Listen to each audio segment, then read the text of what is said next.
Shenzhen में ये है कि आप किसी भी एक मुल्क का जो है वो वीज़ा अगर लेते हैं तो आपने एंट्री एग्जिट सेम कंट्री का करना है। आप बाकी 26 कंट्री में घूम सकते हैं। Bank statement minimum to maximum जो है वो आपको लास्ट 6 मंथ की रिक्वायर्ड होती है। 6 महीने पहले से उसको जो है वो प्रीपेयर करना स्टार्ट कर दें। आपने किसी भी कंट्री में जाना है तो वीज़ा जो है वो एम्बेसी ने देना होता है। जो एक आम फैम बन गया हुआ है हमारे पाकिस्तानियों का, एक माइंडसेट बन गया हुआ है कि वीज़ा किसी एजेंट ने देना है, वो चंद लाख रुपए या चंद हज़ार रुपए की मद में जो है वो आपको वीज़ा मिल जाता है। अगर आपके पास लेट सपोज 10 लाख रुपए आपका एक्सपेंस आ रहा है टोटल, तो आपके अकाउंट में 15 से 20 लाख रुपए होना चाहिए। आप ये मुझे बता रहे हैं कि जी मैं 10 लाख रुपए खर्च करना चाहूँगा तो 9 लाख रुपए आपके अकाउंट में पड़ा हुआ है, तो ऐसा बिल्कुल भी नहीं है। ये एक्चुअल में जो है वो एक रिजेक्शन की वजह ये भी बनती है। अस्सलामुअलैकुम, डेली धरती के साथ मैं आपका मेज़बान फ़ाहद हसन। नाज़रीन, अगर आपके पास चंद लाख रुपया है और आप किसी दूसरे मुल्क में जाकर रहना चाहते हैं तो आपके लिए अब किसी भी तरह की कोई भी मुश्किल नहीं आएगी, क्योंकि इस वक्त मेरे साथ मोहम्मद ज़िशान साहब मौजूद है जो path finders travel and tour के ओनर है, कंसल्टेंट है, और इनसे हम जानेंगे कि आपके पास चंद लाख रुपये और आप किस किस मुल्क में जाके सेटल हो सकते हैं। विज़िट वीज़ा में जाना चाहते हैं, वर्क वीज़ा में जाना चाहते हैं, स्टडी वीज़े में जाना चाहते हैं, तो कौन कौन से मुल्क में आप आसानी तरीके से जा सकते हैं। अस्सलाम वालेकुम। वालेकुम सलाम जी। सर, कैसे हैं आप? अल्हम्दुलिल्लाह, दुआएं आपकी। ना, मुझे सबसे पहले तो ये बताइएगा कि आप किस किस मुल्क को देख रहे हैं, कहाँ के वीज़े आप लगा कर देते हैं? अच्छा जी, सबसे पहले मैं आपको ये बता दूं कि हम लोग ओवर द ग्लोब डील कर रहे हैं, चाहे वो विजिट वीज़ा है, चाहे वो स्टडी वीज़ा है या वर्क परमिट है। उसमें स्पेशली जो है वो हमारा कॉन्सेंट्रेट होता है विजिटर वीज़ा के हवाले से, और हम लोग जो है वो ओवर द ग्लोब, ठीक है, वर्ल्ड वाइड हम लोग जो है वो सारी एप्लीकेशंस जो हैं वो प्रोसेस करवाते हैं। कभी भी जो है वो वीज़ा जो है वो एजेंट या कंसल्टेंट नहीं देता। वीज़ा जो है वो एम्बेसी ने देना होता है। जो एक आम फैम बन गया हुआ है हमारे पाकिस्तानियों का, एक माइंडसेट बन गया हुआ है कि वीज़ा किसी एजेंट ने देना है, वो चंद लाख रुपए या चंद हज़ार रुपए की मद में जो है वो आपको वीज़ा मिल जाता है। हम लोगों ने जैसे जो है वो उसको प्रोसेस करना है, और प्रोसेस करते हुए जो है वो आपके ही डॉक्यूमेंट्स पे आपको जो है वो वीज़ा प्रोसेस करा के देना है। निशान साहब, ये बताइएगा कि आपकी वीज़े की स्पेशलिटी ये है कि आप वीज़े पे ज़्यादा काम करते हैं, तो किस तरह का विज़िट वीज़ा देते हैं, कितने माह का वीज़ा देते हैं, और किस किस ममालिक में जाने के चांसेस होते हैं? अच्छा, सबसे पहले तो ये देखें कि आपके डॉक्यूमेंट्स पे डिपेंड कर रहा होता है सारी चीज़ें, ठीक है, कि आप जो है वो सबसे पहले तो हमारे पास अगर कोई कस्टमर लेट सपोज आप अगर आ जाते हैं, ठीक है, तो आपका जो है वो इंटरेस्ट ऑफ कंट्री जो है वो आप जहाँ जाना चाहते हैं, तो उसके अकॉर्डिंगली जो है वो हम एक चेकलिस्ट जो है वो आपको शेयर करते हैं, जो कि एम्बेसी की तरफ से डॉक्यूमेंट रिक्वायर्ड होते हैं। वो हमारी तरफ से या आपकी तरफ से वो डॉक्यूमेंट नहीं होते, वो एम्बेसी के लिए या कॉन्सुलेट जनरल के लिए जो है वो एक डॉक्यूमेंट चेकलिस्ट बनी होती है जो आपके साथ शेयर की जाती है, और उन्हीं डॉक्यूमेंट्स को देखते हुए जो है वो आपने उसको जो है वो मीट करना है उस क्राइटेरिया को, then you are eligible to visit anywhere. अगर विजिट वीज़ा की निशान साहब बात की जाए तो कम से कम पैसों में किस मुल्क में जाना आसान है? अच्छा, एक और बात बताता चलूँ कि कम से कम पैसों में सबसे पहले तो ये देखें कि मैं एज अ कंसल्टेंट, ठीक है, हम चंद हज़ार रुपये लेते हैं। मैं चंद लाख रुपया भी नहीं लेता, मैं चंद हज़ार रुपये चार्ज करता हूँ अपनी कंसल्टेंसी की मद में, ठीक है, जो मैं सर्विसेज दे रहा हूँ। उसके बाद जो है वो आपकी फ़ीसेज़ होती हैं, वो आपकी जो है वो एम्बेसी फ़ीसेज़ आ जाती हैं, उसके बाद आपकी अपॉइंटमेंट फ़ीस आ जाती है, तो इसमें जो है वो साथ जो है वो चंद हज़ार रुपये जो है वो बनते हैं। कोई लाखों रुपया जो है वो आपको नहीं चाहिए होता। किस मुल्क में जाना आसान है?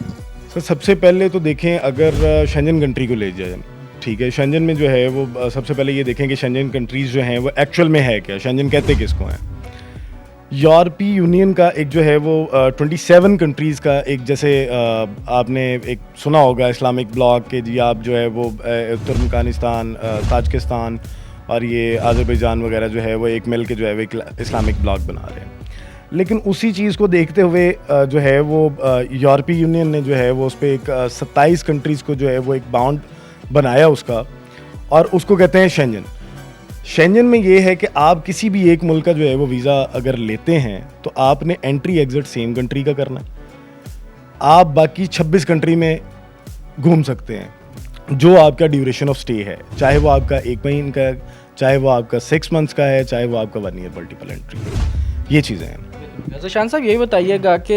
किसी भी मुल्क में जाना बेशक आसान भी आप समझते हैं, लेकिन उसके लिए जो सा प्रोसीजर होता है वो चंद माह पहले ही शुरू हो जाता है। जैसे कि बैंक ट्रांजैक्शन होती है, तो लोगों को इस चीज़ की समझ नहीं होती कि यार बैंक में कितने पैसे और कैसे डालें तो हमारी जो सी बैंक ट्रांजैक्शन है वो बेहतर चले और हम किसी भी मुल्क में अब आसानी तरीके से जा सकें। अच्छा, सबसे पहले तो बैंक स्टेटमेंट आपने बिल्कुल एक अच्छा जो है वो क्वेश्चन किया है, जो हर बंदे का जो है वो क्वेश्चन होता है। सबसे पहले तो बैंक स्टेटमेंट की ट्रांजैक्शंस जो हैं वो, अगर कोई भी कॉन्सुलेट जनरल है या बैक एंड पे जो भी वो उसको डील कर रहा है आपकी वीज़ा एप्लीकेशंस को, जो है वो आपकी 2 बड़ी और 2 छोटी ट्रांजैक्शंस को देखा जाता है, ठीक है। उसमें मैं मतलब अक्सर लोग जो हैं वो, जिनके पास स्टेटमेंट है जी हम पैसे रखवा लेते हैं, हमारे पास जॉब नहीं है, हमारे पास ये नहीं है, तो हम उसको ये कहते हैं कि भाई किसी भी अपने किसी दोस्त की कोई जो है वो रजिस्टर्ड कंपनी है, कोई रजिस्टर्ड शॉप है, उसके अंदर आप अपने आप को जो है वो एक एम्प्लॉय शो कर लें, इन केस कि आप कुछ भी नहीं कर रहे और आप अपने वालदैन से पैसे ले रहे हैं, लेट सपोज। तो मंथली जो है वो उसके पे रोल से अपने जो है वो अकाउंट में जो है वो एक सैलरी, एक फ़िक्स जो है वो अमाउंट जो है वो डिपॉजिट कराते रहें। और bank statement minimum to maximum जो है वो आपके लास्ट 6 मंथ की रिक्वायर्ड होती है, जिसके लिए आप जो है वो 6 महीने पहले, आप चंद माह कह रहे हैं तो 6 महीने पहले से उसको जो है वो प्रीपेयर करना स्टार्ट कर दें, आपने किसी भी कंट्री में जाना है तो, ठीक है। तो आपके जो अकाउंट में जो मेंटेन्ड बैलेंस है, जिसको हम क्लोजिंग बैलेंस कहते हैं, लोग ये समझ लेते हैं कि जितनी हमारी ट्रांजैक्शंस हुई हैं, हमारे जो डेबिट क्रेडिट हुआ है, वो शायद उसको जो है वो हम बैंक स्टेटमेंट कंसीडर करते हैं। ऐसा नहीं है। हमारे पास जो हमने जो है वो आगे कॉन्सुलेट को हमने जो प्रूफ ऑफ इनकम देना है ना, तो सबसे पहले तो बैंक स्टेटमेंट का मकसद ये है कि किसी भी कंट्री में जाने के लिए उस कंट्री को ये बताना होता है, ये बावर करवाना होता है कि हम वहाँ पे आके आपके पब्लिक फंड्स पे बोझ नहीं बनेंगे। तो we have sufficient balance to expense जो है वो आप उसको जो है वो आप अपने ऊपर जो है वो एक्सपेंस कर रहे हैं, चाहे वो अकोमोडेशन का है, चाहे वो ट्रैवलिंग का है, बाय ट्रैवल कर रहे हैं, तो ये सारी चीज़ें उसमें जो है वो मैटर करती हैं। बेहतर हो गया। ज़ीशान साहब ये बताइएगा कि अगर बैंक ट्रांजैक्शन की बात की जाए तो कम से कम कितने पैसे होने चाहिए बैंक में? अच्छा, बैंक में जो है वो ये मखसूस नहीं है, ये एक जो है वो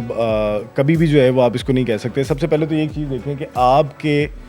जो ड्यूरेशन ऑफ स्टे है उसको आपने देखना है कि आप 10 दिन का ट्रैवल प्लान दे रहे हैं कॉन्सुलेट को,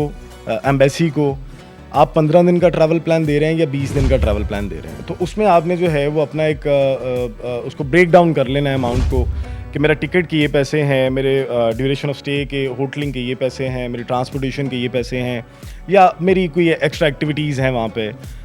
चाहे जो है वो आप अपना जो है वो लेयर के लिए, या कोई कल्चरल एक चीज़ है, आप उसकी ब्यूटी को, हेरिटेज को जो है वो विज़िट करना चाह रहे हैं, तो उस पर क्या एक्सपेंस आएंगे।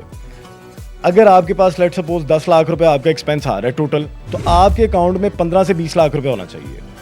जो कि एक अच्छा जो है वो अमाउंट होती है कि आपके पास अगर 10 लाख रुपए आप खर्च करना चाह रहे हैं,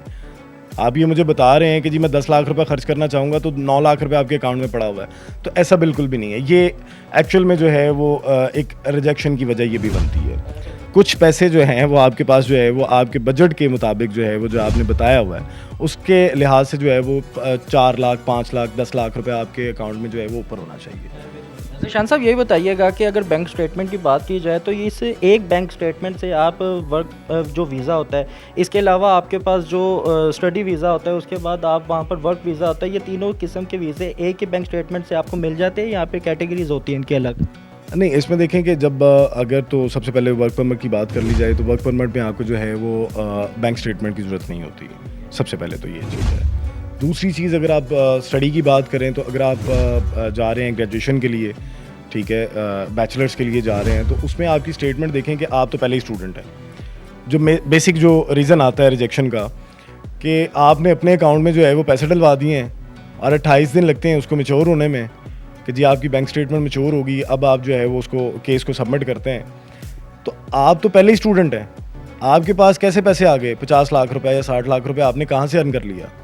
तो उसमें ये देखें कि आपके जो गार्डियन हैं, चाहे वो आपके पेरेंट्स हैं, आपके ब्रदर हैं, तो उनकी स्टेटमेंट साथ अटैच करें, ठीक है। उसमें जो है वो 4 to 6 मिलियन तक जो है वो क्लोजिंग बैलेंस के आपका 1 साल का जो एक्सपेंस है वहाँ पे,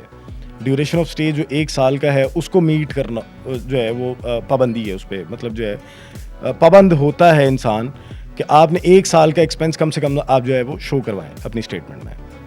ज़ीशान साहब यही बताइएगा कि वीज़ा रिजेक्शन की क्या मेजर जो रीज़न्स है वो सामने आती है? अच्छा, सबसे पहले तो रिजेक्शन की जो मेन रीज़न है हर बंदे का एक होता है कि जी अब آپ جو ہے وہ DS-160 فارم فل کر لیں. اگر ہم USA کی بات کریں تو سب جو ہے وہ یہی کہہ رہے ہیں کہ جی آپ کو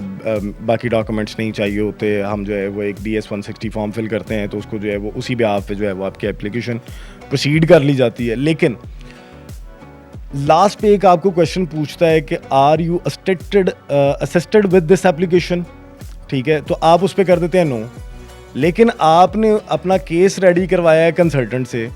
آپ اس پہ جو ہے وہ نو کر دیتے ہیں کہ مجھے کسی نے اسسٹ نہیں کیا, میں نے خود ہی اپنی اپلیکیشن فل کی ہے. تو اس کے جو ہے وہ اکارڈنگ آپ کے پاس جب انٹرویو کے لیے جب آپ جو ہے وہ اپیئر ہوتے ہیں کانسلیٹ میں, تب جو آپ سے سوال پوچھے جاتے ہیں وہ آپ میچ ہی نہیں کر پاتے, ٹھیک ہے, تو جس وجہ سے آپ کی اپلیکیشن ریفیوز کر دی جاتی ہے. بہتر ہو گیا. اچھا ذیشان صاحب یہ بتائیے گا کہ حج و عمرہ کی ادائیگی کے لیے بہت زیادہ کنسلٹنٹ بیٹھے ہوتے ہیں, تو کہہ کر وہ 5 اسٹار اور وہاں پر لوگوں کے ساتھ فراڈ ہوتی ہے جی, وہ 2 اسٹار مل جاتا ہے, 400 میٹر کا ڈسٹنس بتاتے ہیں, اور اس کے بعد جب وہ وہاں پر پہنچتے ہیں حج و عمرہ کی ادائیگی کے لیے تو وہاں پر کوئی 800 میٹر کا ڈسٹنس آتا ہے, کوئی 1 کلومیٹر کا ڈسٹنس آتا ہے. ان سب معاملات کو مد نظر رکھتے ہوئے عوام کو کس طرح کی تدابیر اختیار کرنی چاہیے؟ اچھا, سب سے پہلے تو یہ دیکھیں کہ بڑا جو ہے وہ ایک اچھا اور خوبصورت سفر ہے. تو سب سے پہلے تو یہ کہوں گا کہ اس طرح کسی کو کرنا نہیں چاہیے. اب اگر میری بات کی جائے تو میرا بھی جو ہے وہ ایگریمنٹ ہے, تو میں اس کو ڈیل کرتا ہوں, اور جو اسپیسیفک جو ہے ہوٹلز اگر بتائے جاتے ہیں تو میں مینشن کرتا ہوں ہوٹل نیم اور ہوٹل ڈسٹنس. ہمارا ہوٹل جو ہے وہ سٹارز میں بھی اگر اس کو دیکھا جائے تو, لیکن اس کے ساتھ جو ہے وہ آپ کا ہوٹل ڈسٹنس دیکھا جاتا ہے, وہ 500 میٹر ہے, وہ 250 میٹر ہے, وہ 300 میٹر ہے. اب میرا کلائنٹ کو جو ہے وہ گائیڈ کرنے کا طریقہ یہ ہے کہ بھائی جان آپ کے پاس گوگل ہے, آپ کے پاس پوری دنیا ہے, آپ یہ ہوٹل کا نام سرچ کریں, اس میں جو ہے وہ آپ حرم سے آپ ڈسٹنس جو ہے وہ وہاں سے گوگل کر لیں کہ میں یہاں پہ ہوں, یہ ہوٹل ہے, تو یہاں سے حرم کتنا دور ہے, ٹھیک ہے. تو یہی میں گائیڈ لائن دے سکتا ہوں کہ کوئی بھی کہیں پہ بھی ٹریول کر رہا ہے تو کم سے کم اس کو جو ہے وہ ڈیوریشن آف اسٹے کے جو ہے وہ پیریڈ کے دوران اس کو یہ چیزیں پتہ ہونی چاہیے, اور وہ پہلے سے پریپیئر ہونا چاہیے انسان کو, جو وہاں جا کے مشکلات نہ ہوں. اچھا, ایک چیز جو ہم کرتے ہیں کہ جی ہوٹل یہ والا یا ہوٹل وہ والا, اس میں ہم کیا کرتے ہیں پیکیج سستا لینے کے چکر میں, وہ 5,000 یا 10,000 بچانے کے چکر میں, یا وہ کسی گلی محلے کے بندے سے جو ہے وہ جس نے وہ ایک گروپ فیئر اٹھایا ہوا ہے اور ساری چیزیں, اس میں تو وہ کر لیا اس نے شیئرنگ میں. تو اب دیکھیں کہ آپ کے لیے جو پہلے 2 بندے وہ شیئرنگ پہ رہ رہے ہیں, لیٹ سپوز وہ آپ سے 2 دن پہلے یا 4 دن پہلے وہ چھوڑ کے چلے جاتے ہیں, کمرہ خالی کر دیتے ہیں. ہوٹل والا تو آپ کو کہے گا کہ بھائی جان آپ کے لیے میں آپ کو جو ہے وہ باقی بندے تو پینڈنگ نہیں کر سکتا نا, آپ کے لیے آپ کا تو شیئرنگ میں ہے, آپ اس ہوٹل میں شفٹ ہو جائیں, آپ اوپر والے فلور پہ شفٹ ہو جائیں, وہ اس جگہ پہ جا کے آپ کو تنگی ہوگی. اچھا ذیشان صاحب, ہم نے تو آپ سے تقریباً ہر طرح کے کوسچنز پوچھنے کی کوشش کی ہے, اور ہو سکتا ہے کہ ہم نے کچھ ایسے کوسچنز مس کر دیے ہو جو عوام کے مائنڈ میں ابھی بھی ہے. اگر کوئی لوگ آپ سے رابطہ کرنا چاہتے ہیں, عوام جو ویورز ہیں وہ آپ سے کچھ پوچھنا چاہتے ہیں, تو یا پھر وہ ویزا لگوا کر کسی بھی ملک میں جانا چاہتے ہیں, تو وہ کس طرح سے آپ کے ساتھ رابطہ کر سکتی ہے, کیا ڈیٹیلز ہے آپ کی؟ اچھا, سب سے پہلے تو یہ کہ میں آپ کو نمبر شیئر کر دیتا ہوں, اگر آپ اس کو جو ہے وہ چلانا چاہیں. ویسے میرا جو پرسنل نمبر ہے وہ 0302974749 ہے, بڑا ایزی نمبر ہے میرا, ٹھیک ہے, کہ ہر بندے کو جو ہے وہ آسانی سے یاد ہو جائے. تو اسی میں جو ہے وہ 03050327 اور 0335 میں بھی یہ میرے پاس باقی سیم نمبر ہے, اور 0302 یہ ساری سیریز جو ہیں وہ میرے پاس ہیں. تو آپ جو ہے وہ اگر مجھ سے ڈائریکٹ کانٹیکٹ کرنا چاہ رہے ہیں تو اس میں جو ہے وہ 0302 اگر ڈائل کریں گے, آگے جو ہے وہ 977 ہے 49, تو وہ ڈائریکٹ مجھے کال آئے گی. باقی جو ہے وہ میرے بچے بیٹھے ہوئے ہیں, میں مطلب اپنے امپلائیز تو میں نہیں کہتا, وہ میرے بچے ہی ہیں, میرے بھائی ہیں, مسئلہ نہیں ہے. تو آپ کو جو ہے وہ ہر طریقے سے, ہر لحاظ سے, اگر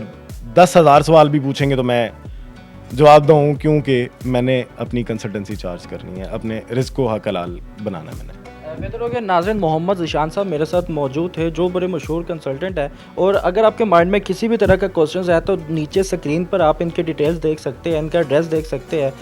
ان کے کنسلٹنٹ کا ایڈریس دیکھ سکتے ہیں, ان کے آفس کا ایڈریس دیکھ سکتے ہیں, اور آپ ان کے نمبر سے بھی ان کے ساتھ رابطہ کر سکتے ہیں. اگر آپ کو یہ پروگرام پسند ہے تو کامنٹ سیکشن پہ لازمی بتائیے گا, اور لازمی آپ کے مائنڈ میں کسی بھی طرح کا سوال ہے تو آپ پوچھ سکتے ہیں. اسی کے ساتھ اپنے میزبان کو اجازت دیں. اللہ حافظ.